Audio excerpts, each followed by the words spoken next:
Well, your new album, One Eye to Morocco. There's a song on there, Always the Traveler.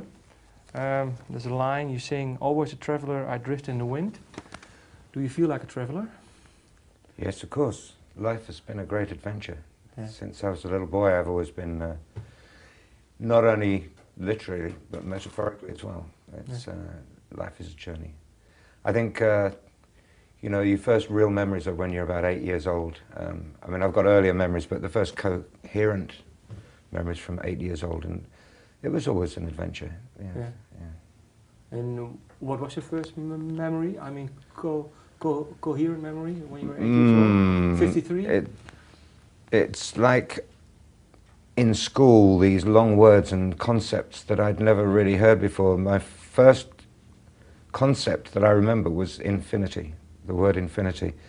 And my school teacher said, it means it goes on forever and ever. And I thought, well, it's not possible.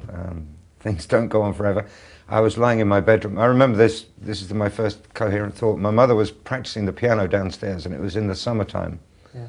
And I couldn't sleep because it was light, and she kept making a mistake and going back to the beginning again of this complicated piece. And so I'm thinking, well, my bedroom, it ends here. So, and then, oh yes, but through the door, then there's the, down the stairs, there's the house, and there's the wall around the garden, fair enough, yeah, and the street and the town, and oh, well, then there's the coast and the end, oh, that's the end of England, but then there's the sea, and then there's the globe and the sky and the solar system, and I started to panic, and I thought, well, beyond universe means all known things, and so I thought, well, beyond all our known things, it must end somewhere. So in my imagination, I built a brick wall around the universe beyond anywhere I could see, and then I could sleep for maybe 5 minutes, and I stood up. What's behind the bricks? So I then realized that things do go on forever, but there's a problem there, and it's been my life's journey since maybe in more recent years I've been able to come somewhere closer to understanding this, and so that's my journey at the moment. I'm writing a lot about this at the moment. Well, what do you mean with understanding? You mean the ever-expanding universe, or maybe... Yes, because the ever-expanding universe is only one object, and it's not all things. It's just part of something. Infinity, I'm beginning to realize, is a series of boxes and bubbles and units, and I think that we tend not to look at it that way. And we're in search of another dimension. I mean, if time can be a dimension, then so can imagination, you know. Yeah.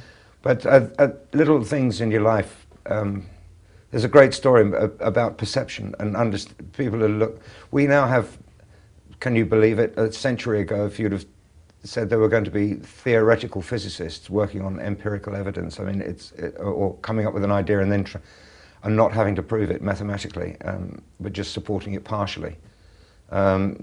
People would have said you're crazy, but now that's how people are thinking in a more quantum sense. When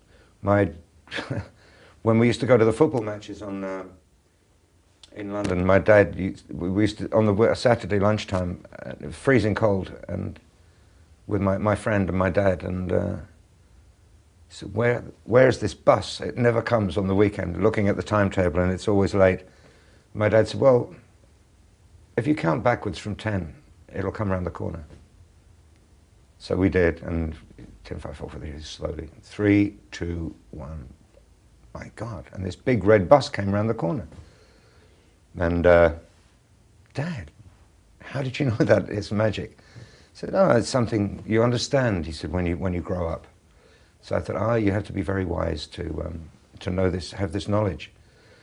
And every time we went there, it worked, you know.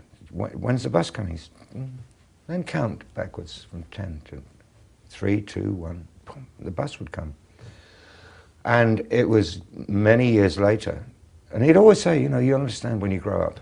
And I thought, well, and many years later, after he was dead, I went to that bus stop and I realized that he was right. And by growing up, he didn't mean about getting wiser. He just meant about getting taller. And when I got taller, I could see the top of the bus coming around the building, so I knew when it was coming. And I think that the idea about a lot of a lot of thinking about things that we don't understand. It's actually right under our nose or just round the corner. But we can't see round corners. Maybe we should look over the top instead.